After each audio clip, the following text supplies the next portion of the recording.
Dans cette vidéo, nous allons voir comment on peut créer les tables d'une base de données, les champs de chaque table ainsi que la clé primaire de chaque table. Nous allons utiliser la base gestion de projet dont voici les tables. La table employé formée par les champs numamp, nom, prénom, adresse, tel, grade et numservice avec numamp étant la clé primaire. La deuxième table sera service ayant les champs suivants, numservice, non-service, responsable et tel, et ayant comme clé primaire le champ numservice.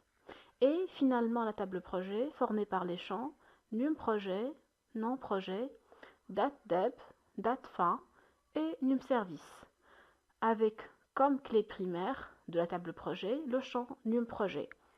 Voyons maintenant les tables. La table employée, donc comme vous voyez, elle est formée par les champs numamp. Comme vous voyez, son type sera numérique. Pour les champs nom, prénom et adresse, ils contiennent du texte, donc leur type sera de type texte. Le champ tel sera de type numérique. Grade texte et numservice sera de type texte.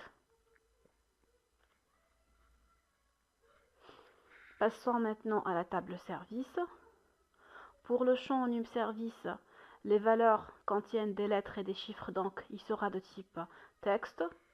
Le champ non-service et responsable seront de type texte.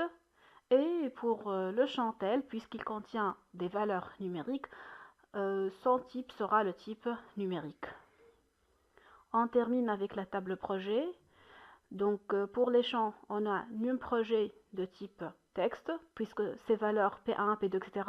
contiennent des lettres et des chiffres. Non-projet sera le type texte. Date-deb et date-fin, ce sont des dates, donc leur type sera le type date-heure. Et finalement, numservice sera de type texte.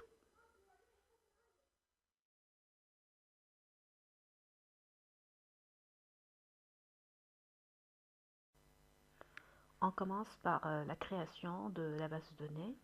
Donc on lance Access 2007. Maintenant, pour créer une nouvelle base, on clique sur le bouton Office, on clique sur Nouveau, puis on passe là et on écrit le nom de notre base, c'est Gestion de projet. Ici, l'emplacement par défaut, c'est Mes documents. On peut le modifier, par exemple, en choisissant un autre répertoire, en cliquant sur cette icône et choisir un nouveau emplacement. Sinon, si on veut garder cet emplacement, on clique sur Créer et on passe à la création des tables de la base. On va commencer par la création de la première table qui est Employé. Par défaut, Access propose une table 1 avec un premier champ qui est le champ numéro. On peut refaire le travail ou bien on peut réutiliser cette même table en effectuant les modifications suivantes.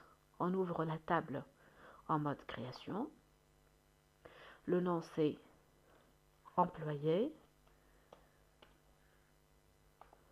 Maintenant, on spécifie les noms des champs de la table. Donc comme je viens de dire, par défaut Access propose un champ qui est numéro et qui est une clé primaire. Donc on va le modifier en notant ici le nom de notre clé primaire de la table employée qui est numamp.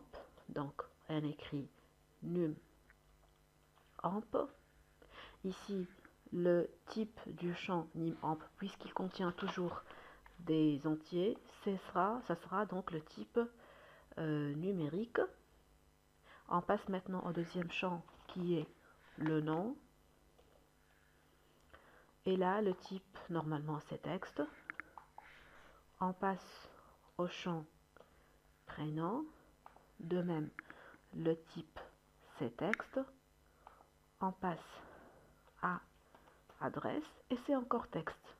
Quand est-ce qu'on choisit le type texte? Lorsque notre champ aura donc des valeurs qui contiennent des chiffres et des lettres, donc ou bien uniquement des lettres, donc il s'agit du type texte. On passe maintenant au champ tel. Cette fois-ci, le champ tel, donc il contient des numéros, donc c'est pas le type texte, c'est plutôt le type numérique. On passe au type suivant. C'est grade, c'est le type texte et on finit avec le champ num service et c'est encore le type texte. Donc comme ça, on a terminé la création de notre première table qui est employée en spécifiant tous les champs et en spécifiant la clé primaire qui est le champ numAmp. Il suffit maintenant juste d'enregistrer cette première table. On passe maintenant à la création de la deuxième table, c'est service. Donc, comment on procède? On clique sur créer, création de table. Maintenant, on spécifie nos champs qui sont num service de type texte, non service,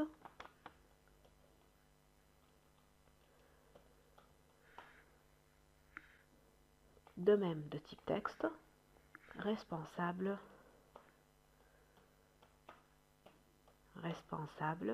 de type texte et finalement tel qui sera de type numérique. N'oubliez pas de spécifier notre clé primaire, c'est le champ num service. On clique sur clé primaire.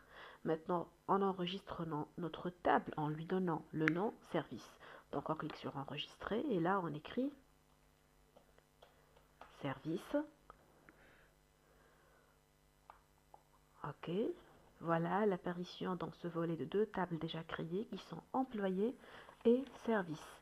Passons maintenant à la dernière table qui est projet et on va procéder aussi de la même manière. Créer, création de table.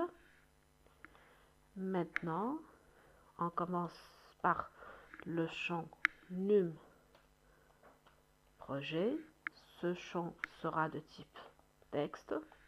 On passe au champ suivant, c'est nom projet. Il est de type texte. Maintenant, date deb, il est de type date-heure. Attention, ce n'est pas le type texte. Date deb représente la date du début de projet, donc le type choisi sera date-heure. Maintenant, on passe au champ suivant qui est date-fin. De même, le type c'est date-heure puisque ça représente la date de fin du projet. Et l'on finit avec le dernier champ qui est num service et qui doit être de type texte. Attention pour le champ num service. Le champ num service représente dans la table service la clé primaire. On le trouve dans la table employée en représentant une clé étrangère pour cette table. Et c'est ce qui permettra par la suite de créer une relation entre service et employé. De même, le champ num service représente dans la table service une clé étrangère. Donc là, il faut faire attention, ce champ doit être écrit de la même manière dans les trois tables et avoir le même type. Sinon, on risque de commettre une erreur et par la suite, on ne réussira pas à établir les relations entre ces tables. On terminera cette partie par enregistrer la dernière table qui est projet. Voilà. Ah voilà, on a commis une erreur, on a oublié de spécifier la clé primaire. Donc voulez-vous la créer maintenant? Oui, tout de suite. On va la créer tout de suite. C'est la A. Voilà, il faut faire attention. La access peut générer automatiquement une clé primaire qui est numéro. On n'a pas besoin de ça puisque notre clé primaire c'est num projet. Donc je supprime cette table, ce champ, pardon, et je spécifie, j'indique à Access que ma clé primaire c'est num projet. Voilà. Maintenant, normalement, le travail est fait. Je clique sur enregistrer et voilà, j'ai réussi à créer mes 3 tables. Employé, ayant comme clé primaire numAmp et comme clé étrangère numService. Service, ayant comme clé primaire numService. Et projet, ayant comme clé primaire numProjet et numService comme clé étrangère. Maintenant, puisqu'on a terminé la création des 3 tables, on peut passer à l'étape suivante qui est l'étape d'établir les relations entre les 3 tables.